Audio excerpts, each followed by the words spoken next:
जिज्ञासु मित्रों, बहुत बहुत अभिनंदन है, स्वागत है आप सभी का दिव्य सृजन में।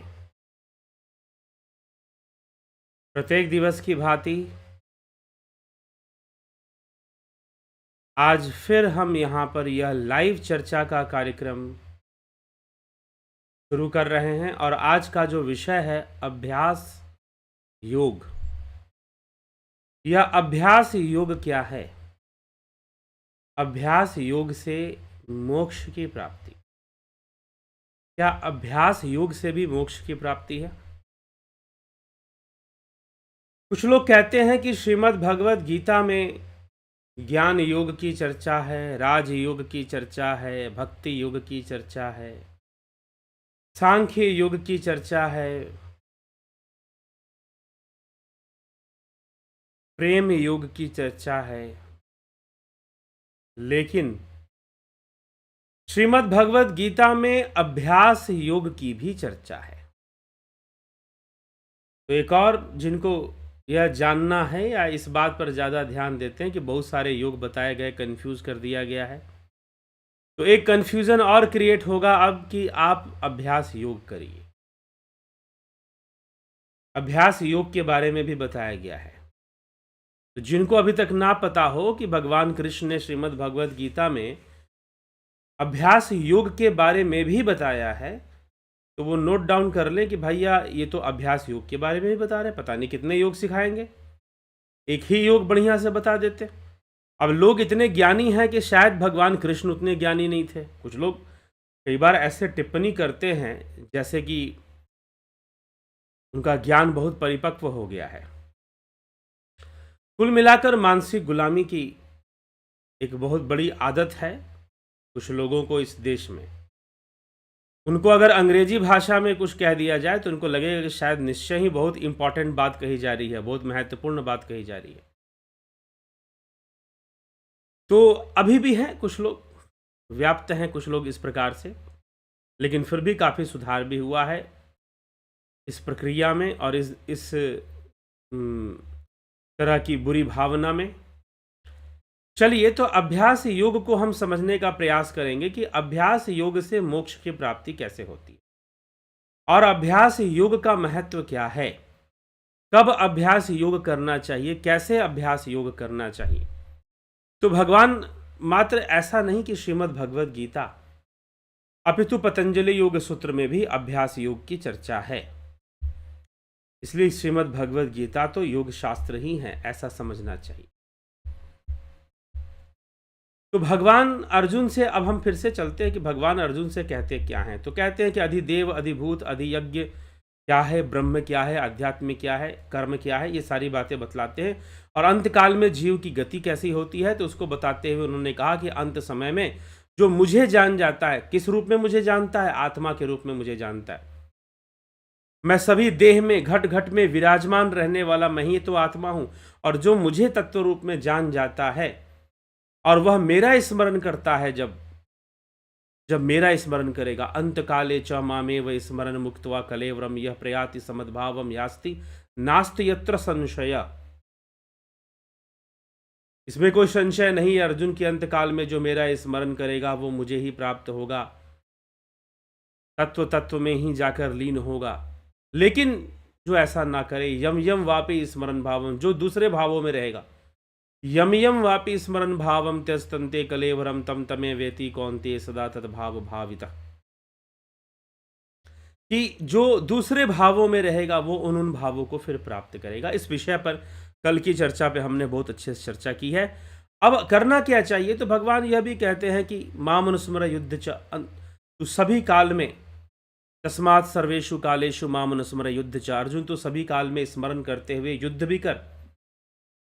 तू मेरा स्मरण करते हुए युद्ध भी कर, तुझे युद्ध भी साथ में करना चाहिए, अपने कर्तव्य की पालना भी तुझे करनी चाहिए। तो भगवान यह भी कहते हैं, ये बात भी कहते हैं क्या कि सभी काल में, तस्मात् सर्वेषु कालेषु मामनुस्मर युद्ध च मयि अर्पित मनोबुद्धिर मामे वैश्यस्य संशयम, कि युद्ध भी कर मुझ में और मन और बुद्धि को अर्पित कर दे, निसंदेह मुझे ही प्राप्त होगा। तो मेरा ही ध्यान कर, और ध्यान में रहते हुए, मेरे स्मरण में रहते हुए तो युद्ध भी कर। लेकिन यहाँ पर कृष्ण का जो मैं है वो पिछले श्लोक में समझाया हुआ है कि वो किस लिए है, वो आत्मा तत्व के लिए है, वो ब्रह्म के लिए है, ये हमें समझना है। अब जो है कि अगर तू ऐसा करने में सामर्थ्यवान नहीं है, जीव सर्वज्ञ अनादि सब पर शासन करने वाले सूक्ष्म से अत्यंत सूक्ष्म वह परमात्मा, सबका धातारम, सबका धाता करने वाला, तमसा परस्तात, अज्ञान से आदित्य वर्णम, जो अज्ञान से अत्यंत परे सूर्य की तरह प्रकाशवान, अर्थात ज्ञान स्वरूप, ऐसे अचिंत्य स्वरूप का चिंतन करो, अचिंत्य स्वरूप में ध्यान लगाओ। कविम पुराण मनु शासितारमनो रणियाम समनुष्मरेध सर्वस्य धातारम तमसः परस्तात आदित्य वर्ण अचिंत्य रूपम अनुस्मरेत, कि उनका चिंतन करना चाहिए। लेकिन अगर तू उनका चिंतन करने में सफल नहीं है, उनसे प्रेम को स्थापित करने में सफल नहीं है, तो तुझे क्या करना चाहिए, किस तरह से तुझे आगे बढ़ना चाहिए, कैसे एक साधक को आगे बढ़ना चाहिए। पहले तो उनका चिंतन करे, युद्ध करते हुए भी उनका चिंतन करे।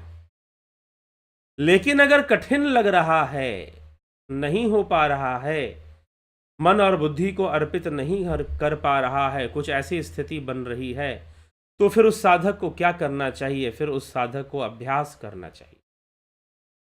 अभ्यास योग युक्तेन चेतसा नान्यगामिना परमं पुरुषम दिव्यम याति पार्थानुचिंतयन्।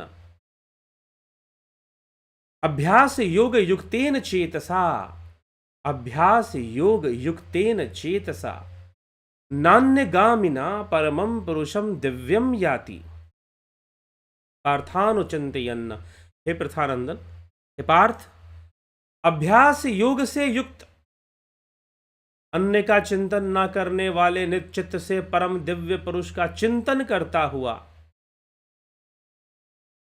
प्राप्त हो जाता है वह उस दिव्य। अब यहां पर देखिए, अब यहां पर भगवान ने यह नहीं लिखा कि मुझे प्राप्त होता है, परम दिव्य पुरुष लिख दिया। तो क्या यहां पर यह परम दिव्य पुरुष कौन है? क्या कृष्ण नहीं है? कृष्ण ही है, लेकिन किस रूप में है? तत्व रूप में है।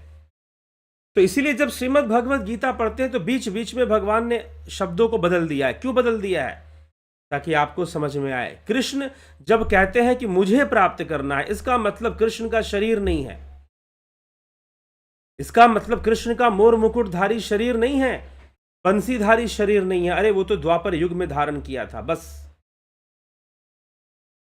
वह कृष्ण जो घट घट में विराजमान है, जो आत्मा रूप में सभी भूत प्राणियों में विराजमान है, अहम आत्मा गुडाकेश सर्वभूताश स्थित, सभी देहों में, अहम देहों में स्थित हूं मैं। यह अभी 7वें अध्याय में ही चर्चा हुई इसके ऊपर।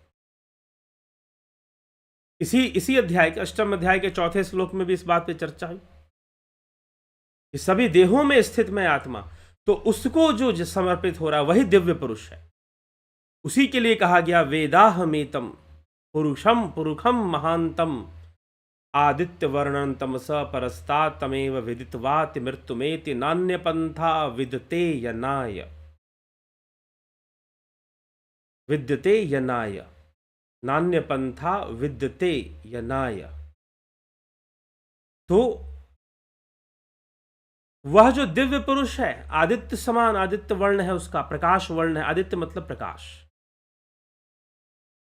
उसका वर्ण कैसा है? उसका वर्ण प्रकाश के समान है।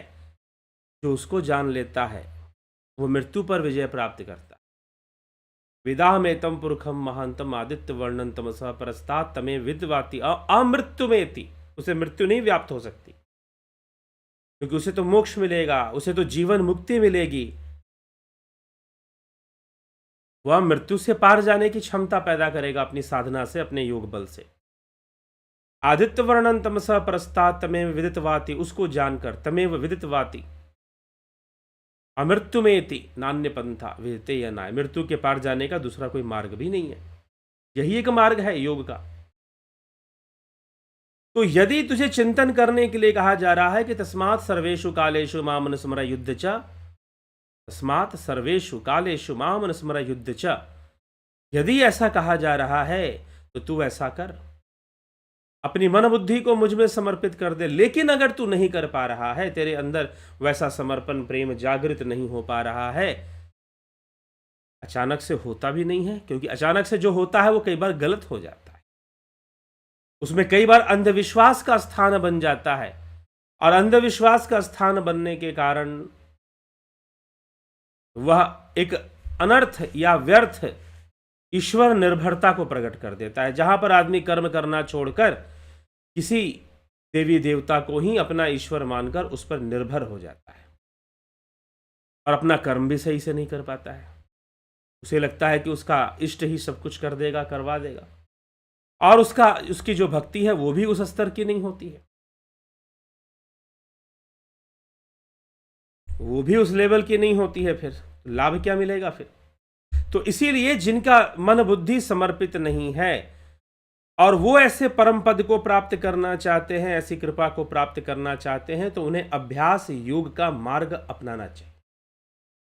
उन्हें नियमित अभ्यास करना चाहिए। अभ्यास का महत्व भगवान श्री कृष्ण 6ठे अध्याय में भी बताया कि शनय शनय धीरे धीरे योगी का योग विकसित होता है अभ्यास करते हुए।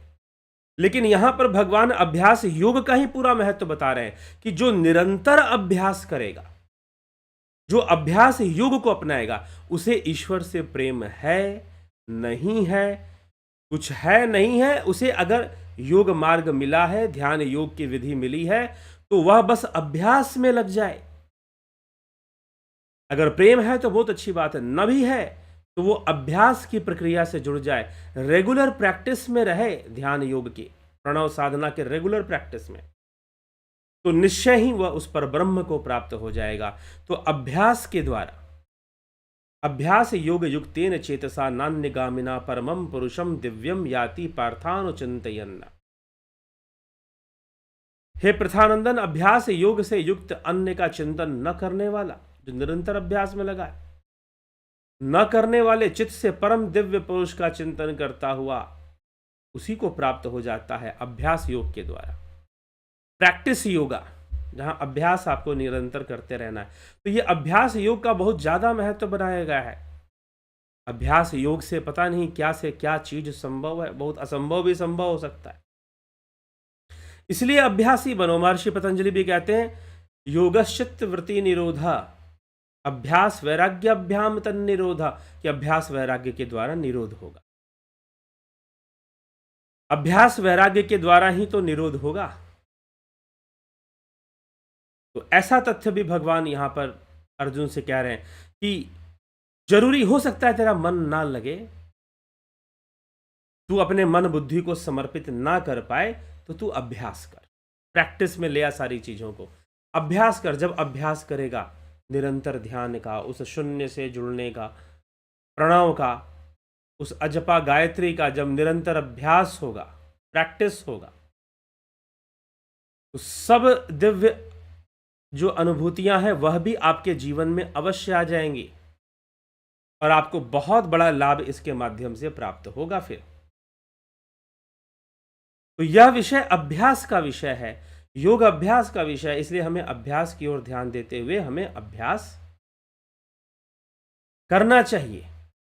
तो इसीलिए भगवान अर्जुन से भी कह रहे हैं कि अगर तेरा मन ना लगे, जो सर्वज्ञ अनादि सब पर शासन करने वाले सूक्ष्म से अत्यंत सूक्ष्म ब्रह्म है,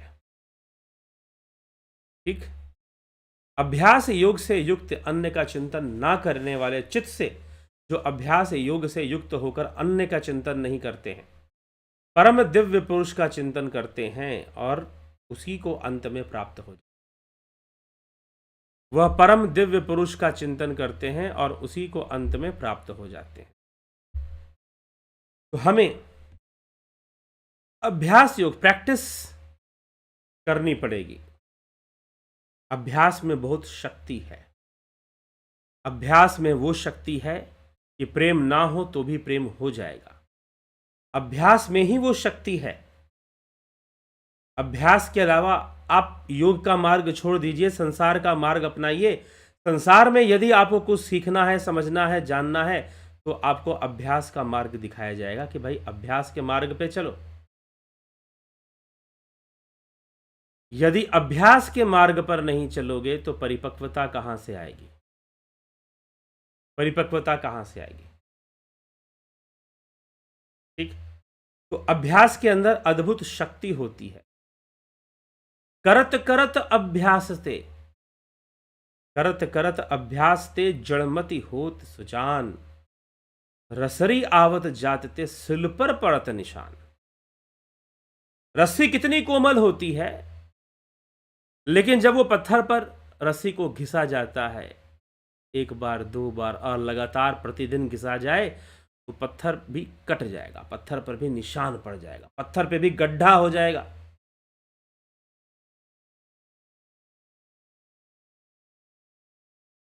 तो इसी प्रकार से एक शिष्य गुरु के आश्रम में रहता हुआ, गुरु ने देखा कि इसकी कोई उन्नति नहीं हो रही है पढ़ाई लिखाई में, कोई कुछ नहीं समझ पा रहा, कुछ नहीं कर पा रहा। कहा कि पुत्र तुम घर जाओ और जो तुम्हारे माता पिता कहें कर लो, जो शास्त्रों की विद्या है वह तुम्हारे बस की नहीं लग रही है मुझे। अभ्यास करना तुम कर नहीं पा रहे हो, सीख पा नहीं रहे हो।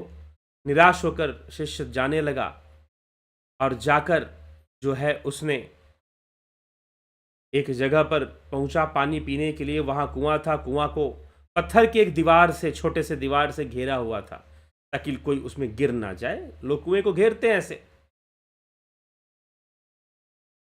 और फिर वहां बाल्टी रस्सियां रखी हुई थी और महिलाएं वहां जाकर जो है पानी भरती थी, अपने गृहस्थी कार्य में उस जल का प्रयोग करती थी। तो ध्यान से देखा उस शिष्य ने, उस छात्र ने देखा कि जो पत्थर की दीवार बनी थी वो कई जगह पर कटी हुई है। फिर कोई महिला आई और वो पानी भरने लगी तो देखा कि भाई वो कटी हुई दीवार जहां कटी हुई है वहीं पर तो रस्सी जाके लग रही है और बार बार उस रस्सी से खींचा जा रहा है, पानी निकाला जा रहा है। और लगता है कि ये कैसे, किसी ने काटा है क्या? पता किया, किसी ने नहीं काटा। बार बार रस्सी के रगड़ने से वो धीरे धीरे कटता गया, कटता गया। करत करत अभ्यास ते जड़मति होत सुजान, रसरी आवत जातते सिल पर पड़त निशान। Practice makes a man perfect. Practice makes a man perfect. अभ्यास करने से आप परफेक्ट हो सकते हैं किसी भी विषय में।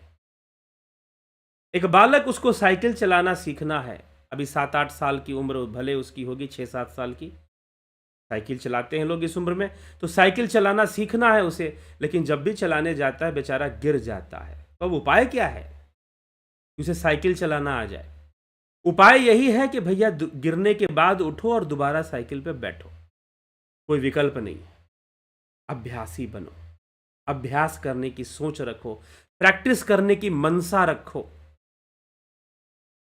मन बुद्धि समर्पित हो जाए ब्रह्म में, यह तो संभव नहीं अचानक से। लेकिन जब निरंतर अभ्यास होगा, ध्यान योग का अभ्यास होगा, ध्यान योग की परिपक्वता आएगी तो दिव्यता भी आ जाएगी साथ में। उस दिव्य पुरुष का ज्ञान और दिव्य पुरुष की प्राप्ति हो जाएगी। वह दिव्य पुरुष कृष्ण ही तो हैं। और कृष्ण कोई शरीर नहीं, कृष्ण तो तत्व है, आत्मा है। यहां पर कृष्ण तत्व है, यहां पर कृष्ण आत्मा है।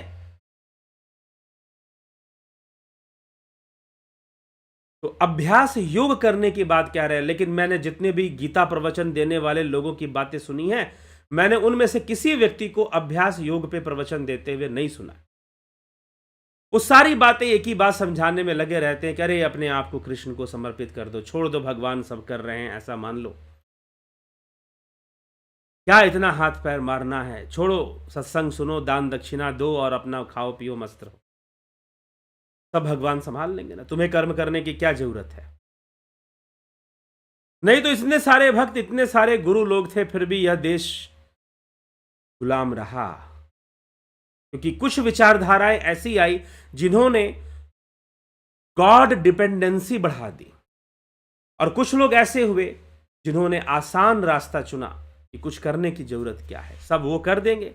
जैसे उन्होंने द्रौपदी का चीरहरण रोक दिया था, जैसे उन्होंने प्रहलाद की रक्षा कर ली थी, जैसे उन्होंने गज की रक्षा ग्राह से कर ली थी, वैसे ही भगवान आएंगे और हमारे ऊपर धन वर्षा कर देंगे। सुदामा जी की तरह हमारा भी भंडार भर जाएगा। तो कुछ लोग इस विचारधारा को अपनाकर बेचारे बैठे रहे क्योंकि कृष्ण को मात्र कथा कहानियों से समझने की कोशिश किया, श्रीमद् भगवत गीता का अध्ययन नहीं किया, योग शास्त्र का अध्ययन नहीं किया। कृष्ण कोई छल नहीं करना चाहते अर्जुन से, नहीं तो कहते कि बेटा मैं चमत्कार कर दूंगा, युद्ध ऐसे हो जाएगा, तुझे कुछ करने की आवश्यकता नहीं। बहुत अंत में जाकर कहते हैं कि सब कुछ किया हुआ है, तुझे बस खड़ा होना है, चल युद्ध कर। लेकिन उससे पूर्व मार्ग दिखाने में लगे हुए हैं, और वो बात भी कहते तो इन बातों के साथ कहते हैं कि भैया तुम्हें अभ्यास तो करना पड़ेगा, प्रैक्टिस तो करनी पड़ेगी। ठाकुर रामकृष्ण परमहंस ने भी कभी एक बार अपने शिष्यों को, स्वामी विवेकानंद को, इन सभी को अभ्यास के विषय में बताया कि अगर तुम योग मार्ग पर परिपक्वता चाहते हो तो तुम्हें उसी सिद्धांत को अपनाना पड़ेगा, अभ्यास को। और भगवान पहले ही कह चुके हैं, अभ्यासेन तू कौन्तेय वैराग्येन च गृह्यते, तुझे अभ्यास करना पड़ेगा। तो श्रीमद् भगवत गीता में जो योग बताए गए हैं, ज्ञान योग, भक्ति योग, कर्म योग, निष्काम कर्म योग, सांख्य योग, एक और योग बताया गया है जिसका नाम है अभ्यास योग, जिसका नाम है अभ्यास योग। अभ्यास योग युक्तेन चेतसा नान्यगामिना परमं पुरुषम दिव्यम याति पार्थानुचिंतयन्न। हे पार्थ, हे पार्थ, तो उस दिव्य पुरुष का, परमम पुरुषम दिव्यम, उस दिव्य पुरुष का चिंतन करता हुआ, अभ्यास करता हुआ, अभ्यास योग से युक्त होकर चिंतन करता हुआ, तो अभ्यास योगी बनो। ज्ञान योगी बनो ना बनो, कर्म योगी बनो ना बनो, अभ्यास योगी भैया जरूर बन जाना, क्योंकि अभ्यास योग में परिपक्व हो गए, बाकी योग अपने आप हो जाएगा। इसलिए मैं यहां पे कह रहा हूं, ज्ञान योगी बनो ना बनो, भक्ति योगी बनो ना बनो, अभ्यास, प्रैक्टिस की आदत डालो। प्रैक्टिस बैठना ही है, ध्यान लगाना ही है, स्मरण करना ही है, प्राणायाम करना ही है, योग करना ही है, मन लगे चाहे ना लगे, बैठना ही है, कोई विकल्प नहीं है, बैठना ही है। तो ये अभ्यास योग का मार्ग भगवान बता रहे हैं अर्जुन को कि अभ्यास योग से युक्त होकर फिर अभ्यास योग से युक्त अन्य का चिंतन नहीं करना है।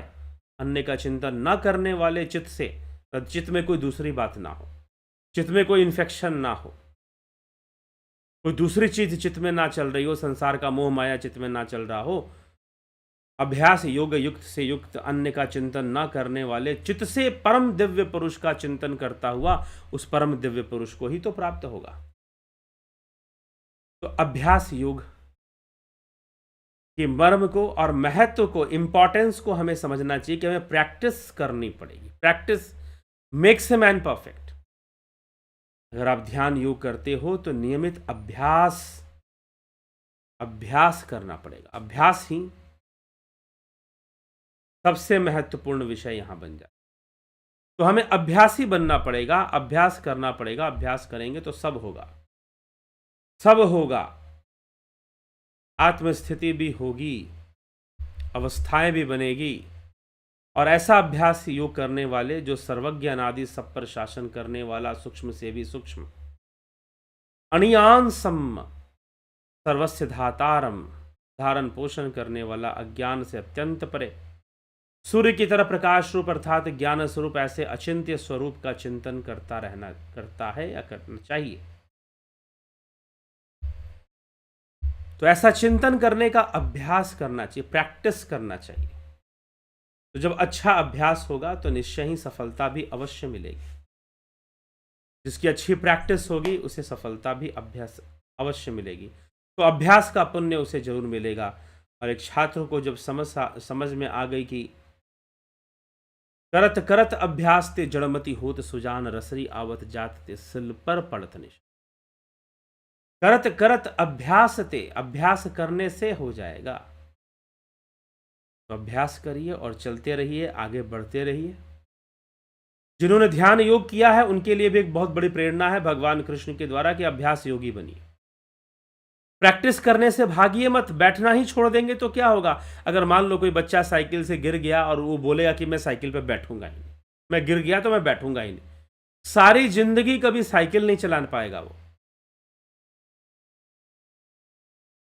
सारी जिंदगी वो साइकिल नहीं चला पाएगा।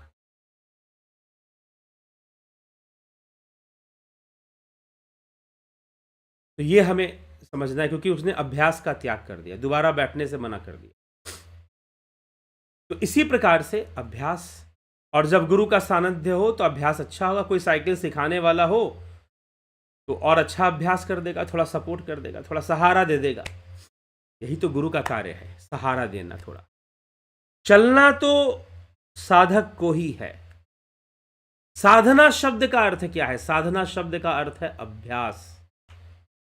साधना मतलब किसी चीज को सिद्ध करने का क्रिया, अपने कंट्रोल में लाने की क्रिया साधना है। साधना के भी अर्थ अभ्यास है। तो भगवान यहां अभ्यास योग की महिमा बता रहे हैं कि अभ्यासी अगर रहोगे, अभ्यासी बनकर अगर योग करते रहोगे तो कहीं भटकोगे नहीं। अभ्यास से एक उच्च अवस्था को आप प्राप्त करते। तो निरंतर अभ्यास में लगे रहना ही ध्यान योगियों के लिए सर्वश्रेष्ठ विकल्प है। दूसरा कोई विकल्प नहीं है। दूसरा कोई विकल्प नहीं है, सर्वश्रेष्ठ विकल्प है निरंतर अभ्यास योग में बने रहना, अभ्यास योग करना। तो चलिए, यही है, और इसी चीज का अभ्यास कराया जाता है ध्यान योग कोर्स में, जो कि 20 मार्च से शुरू हो रहा है। ध्यान योग के अभ्यास की विधि दी जाती है, प्रैक्टिस करने की प्रेरणा भी दी जाती है, और किस चीज का प्रैक्टिस कैसे करना है यह भी बताया जाता है कि कौन से टेक्निक का प्रैक्टिस करना है, कैसे अभ्यास करना है, यह भी बताया जाता है। और इसी के साथ प्राकृतिक चिकित्सा का भी कार्यक्रम होता है, आप उसे भी ज्वाइन कर सकते हैं, लाभ उठा सकते हैं। तो सही मायनों में हमें अभ्यासी तो बनना ही पड़ेगा। अगर हम योग मार्ग पर, अध्यात्म के मार्ग पर भी सफलता चाहते हैं तो हमें अभ्यासी तो बनना पड़ेगा। बिना अभ्यासी बने यह संभव नहीं है कि आप योग मार्ग पर सफलता प्राप्त कर। प्रैक्टिस पर ध्यान देना, इसलिए अपने मन को कहिए बार बार कि मुझे बैठना है, मुझे साधना करनी है, प्रैक्टिस में ले आइए। राहुल तिवारी जी, बहुत अभिनंदन है। Vikram Singh ji, Shankar Prasad ji, happy Holi to all in advance. Raju Pal ji, Navjot Nath ji, Shweta Kanhai Kumar ji, Palakdhari Rajbhar, Vinod K Sood, अभनी प्रधान जी, अमन कक्कर जी, चित्रंजन बरुआ जी, निशांत। यदि किसी को संपूर्ण शास्त्रों का ज्ञान है तो उसे वेदों के साथ पुराणों, इतिहास, उपवेद, वेदांग, पुराण, स्मृति, आगम आदि का भी ज्ञान होगा। अगर वो कह रहा है कि उसे संपूर्ण वेदों का ज्ञान है तो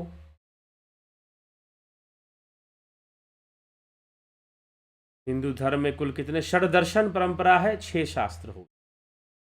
आस्तिक और नास्तिक, 3 नास्तिक हैं और बाकी आस्तिक हैं। 9 में से 3 नास्तिक मिला के 9 हो जाएगा। योगेश खैरनर जी, गोविंद प्रसाद नीमा, श्वेता राय सिन्हा, अवधेश कुमार जी, बहुत बहुत अभिनंदन है आप सभी का। ए.के. त्यागी जी, राम विलास जी, रतन सिंह जी, हीरा लाल यादव जी, सुधीर सिंह जमवाल जी, कविता नायक जी, भरत छबलानी जी,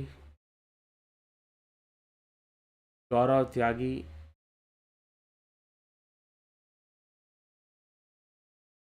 गुरुजी लाइफ में पॉजिटिव कैसे रहें? जिंदगी में अध्यात्म को समझिए, शास्त्रों को समझिए, पॉजिटिव रहने की प्रेरणा मिल जाए।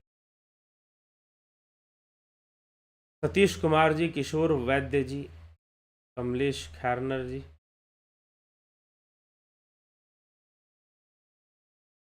भीखू कुछाड़िया जी,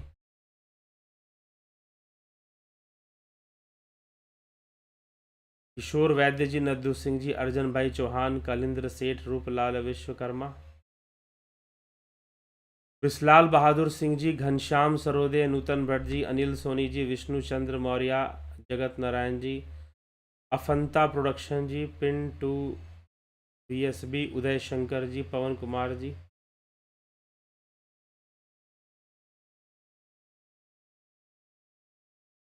चंद्रेश्वर पांडे जी, जय श्री राम। अफंता प्रोडक्शन जी कहते हैं हैप्पी होली।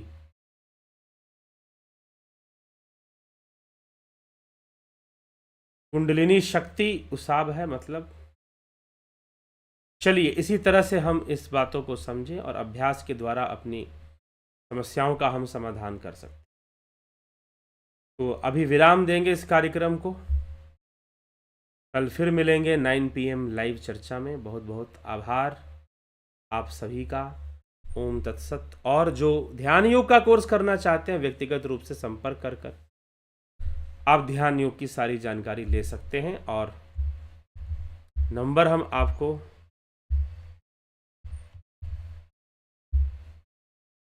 दे देते हैं, उस पर आप संपर्क कर सकते हैं।